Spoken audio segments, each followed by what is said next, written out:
Hi అండి. అందరికీ నమస్కారం. Welcome to the Manasa cooking.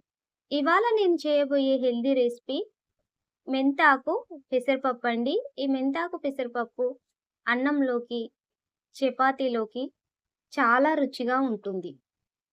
ఈ మెంతాకు పెసరపప్పు కోసం ముందుగా కొద్దిగా పెసరపప్పును శుభ్రంగా కడిగి ఒక హాఫ్ అన్ అవర్ పాటు నానబెట్టి పెట్టుకోవాలండి. అలాగే 4 కట్టల ఆకును తీసుకొని శుభ్రంగా కడుక్కొని కట్ చేసి పెట్టుకున్నాను.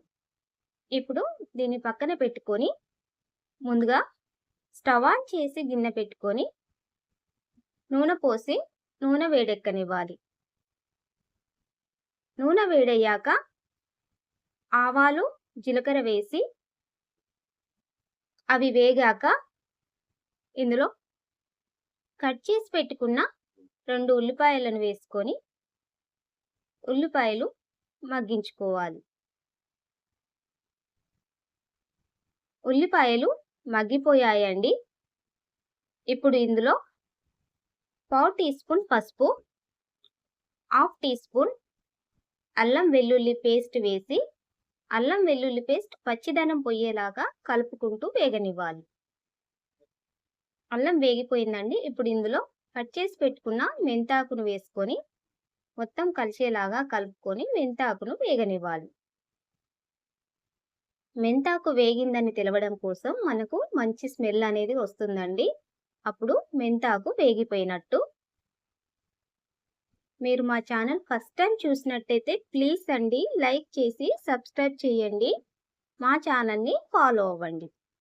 మెంతాకు వేగిపోయాక ఇప్పుడు ఇందులో కట్ చేసి పెట్టుకున్న టమాటాలు, నానబెట్టి పెట్టుకున్న పెసరపప్పు వేసి ఒకసారి కలుపుకొని టమాటాలు, పెసరపప్పు మగ్గేంత వరకు మూత పెట్టుకొని 5 నిమిషాలు మగ్గించుకోవాలి. 5 నిమిషాల తర్వాత మూత తీసి చూద్దామండి. టమాటాలు, పెసరపప్పు చక్కగా మగ్గిపోయాయి. ఇప్పుడు ఇందులో 2 స్పూన్స్ కారం, రుచికి సరిపడా ఉప్పు వేసుకొని మొత్తం కలిసేలాగా కలుపుకొని ఉప్పు, కారం మగ్గడం కోసం మరొక 2-3 నిమిషాలు మూత పెట్టి మగ్గించుకోవాలి. ఉప్పు, కారం చక్కగా మగ్గిపోయిందండి.